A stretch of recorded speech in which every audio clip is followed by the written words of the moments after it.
Welcome back to the next episode. Got the 78 Chevy back here. Look how different that looks with the front rack and the rear rack. And no camper. Goofy. This is actually kind of sitting in a hole, so the truck looks level, but it really should have a rake to it. But anyway, here's the situation. Got some sand from the beach on there still, and we got the camper removed. Got the Mercedes jammed in here, and got a couple issues. Not with this, but with this. So we're gonna address them. I got some ideas. Some people are gonna think I'm a little crazy for the ideas I got, but we're probably gonna do them anyway.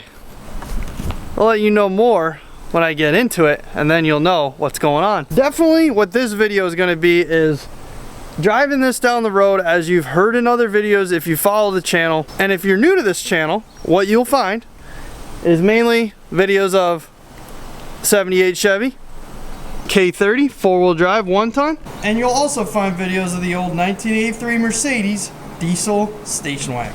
And if you don't like vehicles and you like campers, there is an entire playlist starting from a sheet of plywood for the floor all the way to building this entire truck camper, start to finish. The playlist has over 50 videos in it. Check it out. Okay, so for the people who have been following along and know the scoop, you know that this thing is not handling the camper the way I want it to handle it. I've installed crossover steering way before the camper was even a thought. So then I got a front sway bar with the crossover steering. I retrofitted a rear sway bar on and done some other things, timbering progressive bump stops, stiffened the springs, blah blah blah, all these things. Go watch the videos. I think that the rear sway bar, it's the rear suspension is what needs to be addressed. My plan as of now is to try and retrofit another sway bar on the rear of this truck. I know, sounds crazy, but this sway bar is a factory GM front K30 sway bar that I retrofitted on the rear of the truck. That's where we're at. We're in the rear right now. Okay, so that's that. Now, they don't really make a beefier sway bar that's that same shape, so I'm just gonna leave it and see if I can add an additional sway bar in combination that doesn't interfere at the rear of this truck, and in theory it's double the thickness. I don't know, maybe it doesn't work like that, but to me it's two bars that are doing the job. It'll be mounted a little differently, so maybe that will help with it. It'll be mounted in an opposite fashion. Anyway, let's see what we got. And I was gonna buy one from Hellwig, and I may still have to buy one from Hellwig, but they're not cheap at all, and I would have to make custom brackets and everything else. So then I thought, well, I got this 1979 K30. It's got a factory rear sway bar, and it goes out the front, which the other one does too, but it might work. I know some people are gonna be upset that I'm dismantling this truck, but you don't need a rear sway bar on these trucks. They will function without one. In fact, most of them do not have them. If I were to do anything with this truck, this fire body would be removed, and I would either flatbed it or something else. And I can always put it back on there. It's not like it'll be ruined. All right, I'll get you under here and show you how this rear sway bar is. So there's a rear pig,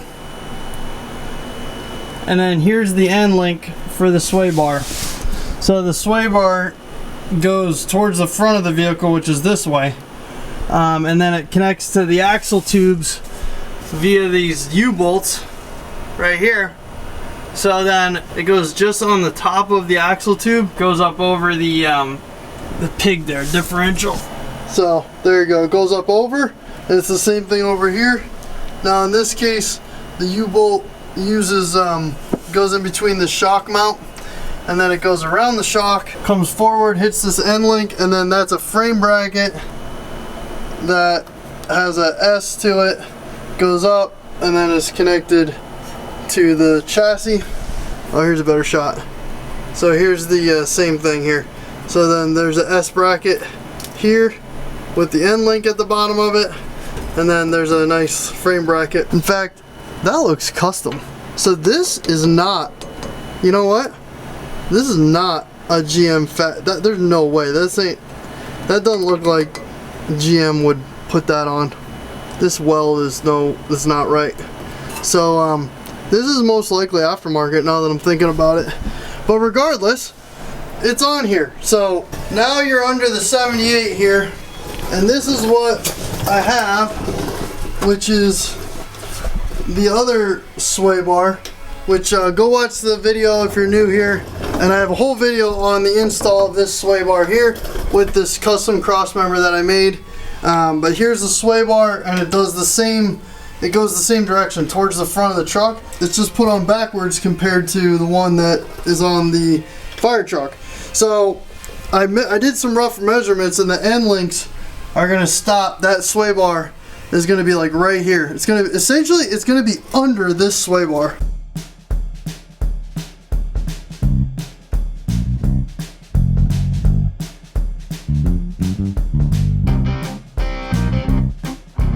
We're gonna see if we can fit this sway bar that we got off of the fire truck on there.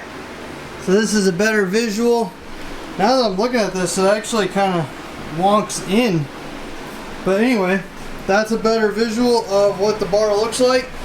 And I am going to measure the diameter and compare it to the rear sway bar that I currently have on there. Right there. And then I'm also going to compare it to the front just for S's and G's. We're in the front here. Let's see what this bar is for diameter. About 1.25 inches, I'd say that one is. Here is the existing rear sway bar. See what this one is?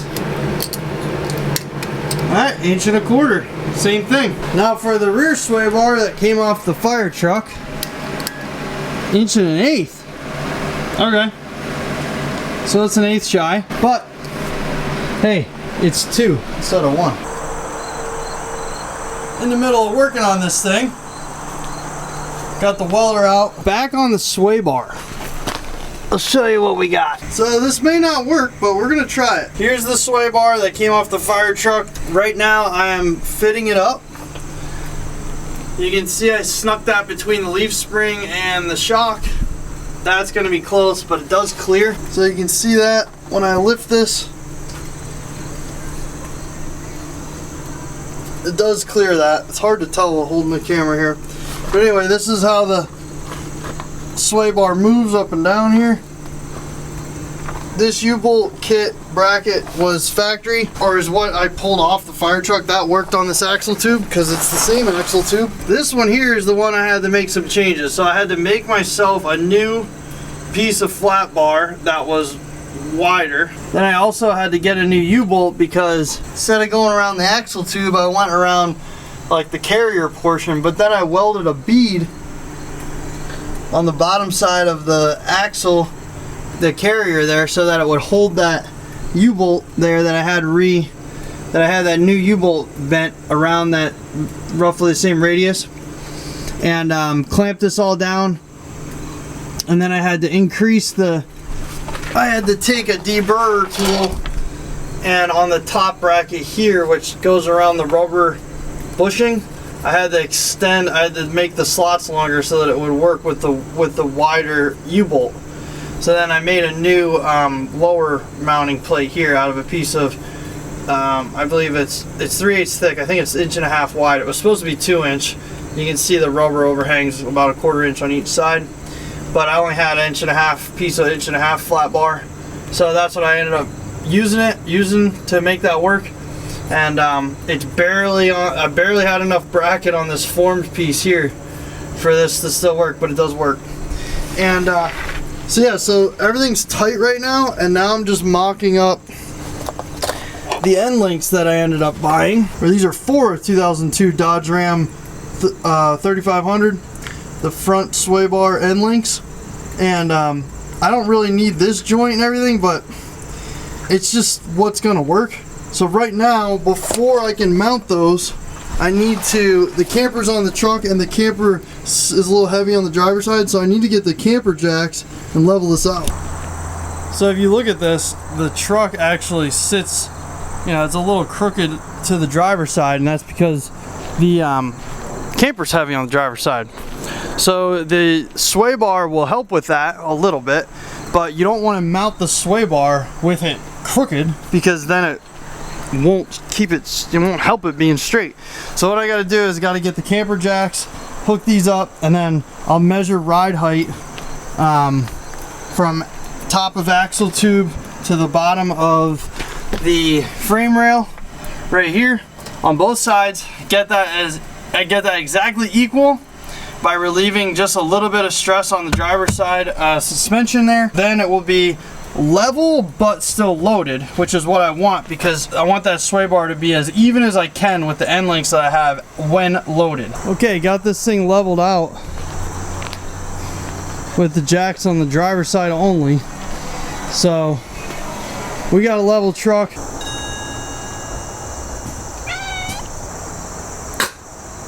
My tooth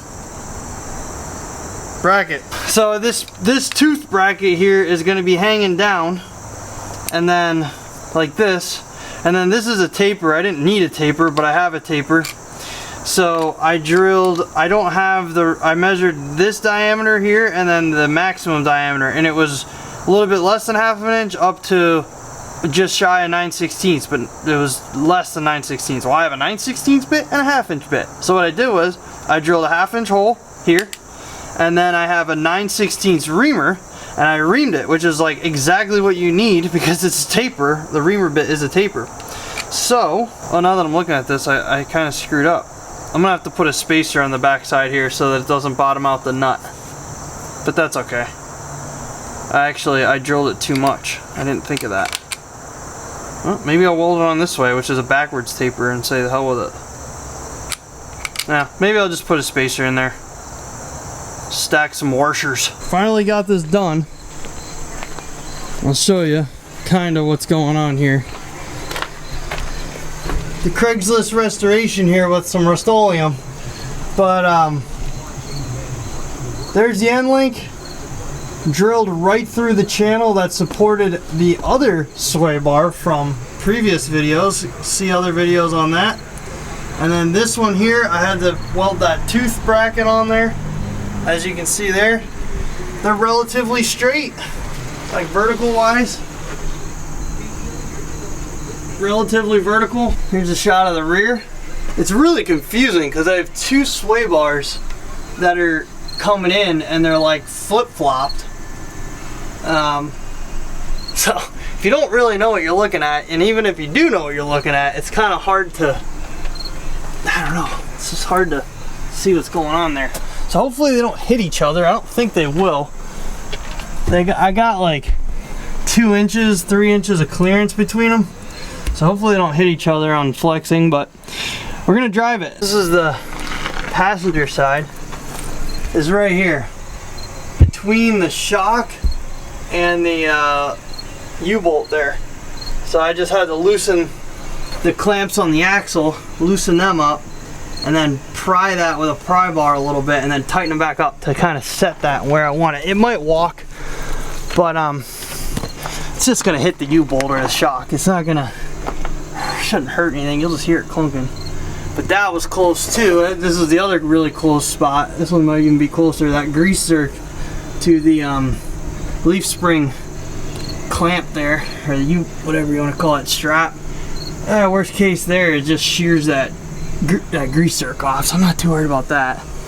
But let's drive it, see what happens. Well, I ended up driving the truck with the additional rear sway bar, and just kind of took it around locally, driving 20 to 40 miles an hour, and everything seemed fine. It didn't hit anything.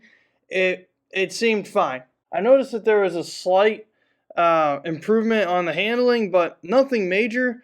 It'll take until we go on a long trip at highway speeds to really see the difference, because that's when everything comes out the most, is when you can notice it the most. So stay tuned to the next video where hopefully we get out there and go camping.